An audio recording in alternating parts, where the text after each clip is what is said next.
What's up, everybody?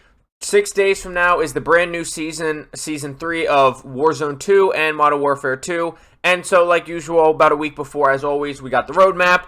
And it looks like we're going to have some really promising changes for Warzone. As always, I'm going to skip over the DMZ stuff and the multiplayer stuff. Just Warzone-specific stuff, and then stuff that affects every mode. And as always, everything will be linked down below, just in case you want to go check it out for yourself. And check out the stuff that I didn't go through. Let's see, Modern Warfare 2 overview. We're good on all that. Let's see, coming mid-season. I think it's more multiplayer stuff. All right, Warzone 2 overview. I'm going to go ahead and skip this stuff because that's everything we're talking about down below. Whoops, I don't know why I always accidentally right-click and stuff while I'm recording videos. The resurgence of Resurgence. We're getting Resurgence now, Mazrah now. I just don't think it's going to play very good. Maybe with some changes. I've saw a bunch of creators say they got off of a dev call right after this blog post came out, and that there's huge changes coming. So maybe with those changes it'll play well, but I don't think Resurgence is going to play very well on Mazrah. I think it's better on small maps, but we'll have to wait and see. I guess I'm sure I'll try it out when season 3 comes out. Plunder's arriving mid-season. Plunder's plunder. If you played Warzone 1, you know exactly how that goes. New gulag in Mazrah. This looks like a big fucking gulag with a lot of places to camp and hold corners. I don't like that. I don't know why they don't just have an open arena with only waist-high coverage. It's what I've been saying forever. If you go watch every video of mine where I talk about a new gulag, I say I just want a gulag with waist-high cover. It doesn't even have to be bullet penetrable. Just waist-high cover and that's it. Not corners that you can sit in and all that. It's really frustrating.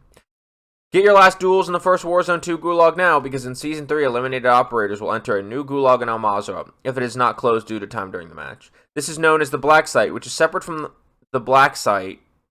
Oh my god, that's so dumb. They are so dumb for this. A super stronghold that appears in Battle Royale. A training ground for operators wanting to return to Warzone. This roughly rectangular, asymmetrical, stop making it asymmetrical. Make symmetrical maps. Has several interior spaces and long external routes. The Black Site Gulag's current location is redacted.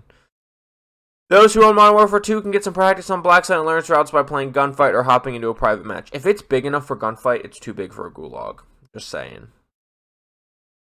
New and returning features to Battle Royale.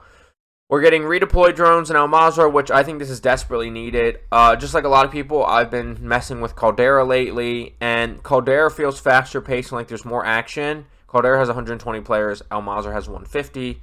Mazrah I think is just a little big, and the player count's a little low for the map. The redeployed drones will certainly help that. Tempered plate carriers. So now Tempered's coming back, but instead of it being a perk, you'll be able to loot a vest like you were able to loot satchels before to hold more plates. Now you can loot a vest and you'll have Tempered. It's going to work the exact same. You'll have 2 plates instead of 3 plates to put in for full health. And I'm really glad they're adding that back. UAV towers are coming at launch. First seen in DMZ, UAV towers. So if you play DMZ at all, you know one of your first missions for the first faction you have is to go activate a UAV tower. Which pings, I think it's just a certain region. I think it's just within a certain area, if I remember correctly. Yeah, location a few dozen meters, and then it tells people in the area, and also activates it on your map. So it's not like it'll be hidden. People will know which tower was activated, so you'll know where you're at. But it still has its advantages because it pings and it'll show the people pushing you. So it still has its advantages. Still definitely worth hitting. In addition to the above, expect even more new and returning features and items within Warzone 2 to arrive as part of a mid-season update, including the Decontamination Station, the PDS, or as I so hilariously saw it called, the Humidifier. I'm so glad that's back. If you go back and look at my stream on Kick from a couple of days ago when I was playing Caldera with my buddy Scribbles, I actually made a comment, I hope the PDS comes back, and it looks like it's coming back, so that's really nice. And if you played Warzone 1, you know how it goes. You can throw it down. It'll keep you protected from the gas, just like a heat shield in Apex. Perk package items. Another addition to the loot pool within Season 3 is the preset perk package.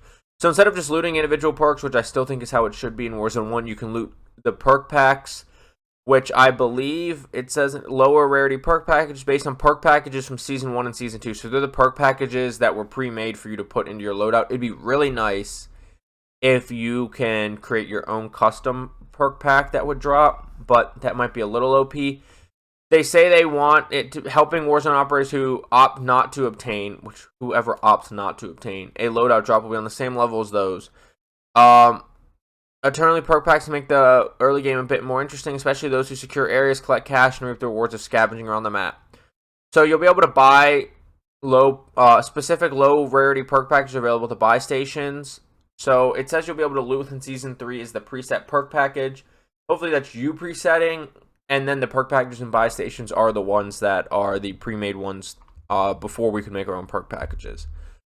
Deployable buy stations are coming back mid-season. That's really nice. I've been dying for those. I talk about it like every time I'm in Mazrah now, so it's nice that those are coming back.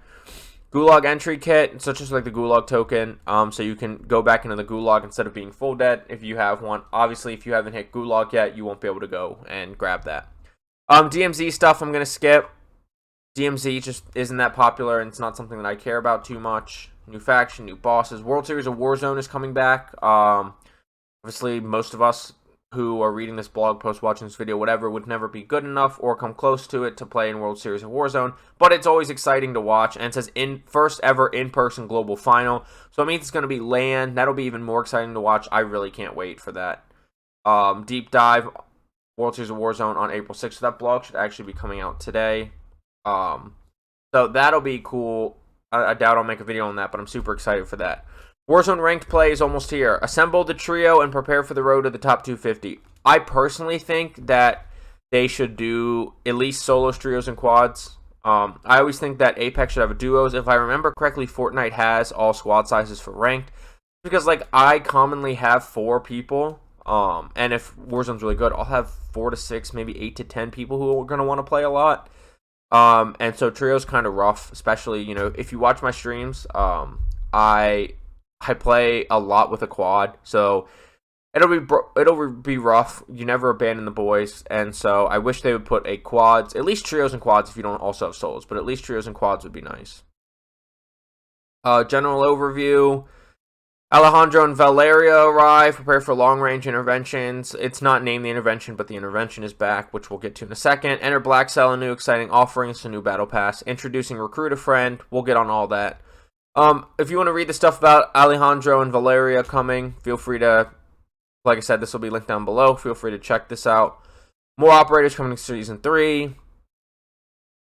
New Sniper Battle Rifle Lead Season 3 Weapon Edition. So we're not getting an AR and SMG, which is kind of frustrating. And you'll see the last round of this blog. If snipers are getting one-shot headshots back, this could be exciting. I'm not always the biggest on one-shot headshots. I think they should be within a certain range, but we'll have to see what the change is, and I'll show you the line at the end where they tease it. But we're getting Sniper Rifle. It's the Intervention. It's just named the FJX Imperium now. And we're getting the Cronin Squall Battle Rifle. It's a bullpup semi-automatic rifle, chambered with 6.8 Wrath, and designed for distance shooting exceptional damage output. Unless we're getting marksman rifles or battle rifles where they can one-shot headshot within a certain range, I just don't see this being super useful. Sniper maybe, battle rifle probably not.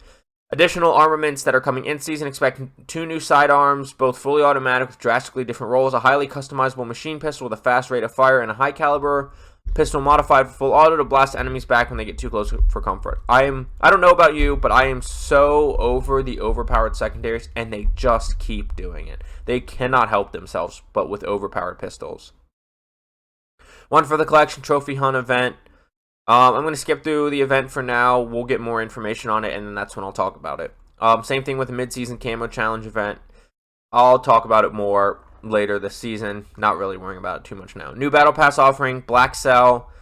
There's a Black Cell trailer if you want to watch that. Look, as I keep saying, it'll be linked down below. But it's a new battle pass offering in season 3, which is set to replace the current battle pass bundle. So I'm assuming when you pay for that extra $20 bundle, this is what's replacing it, and it'll just be the $10 and one that is now equivalent to $30.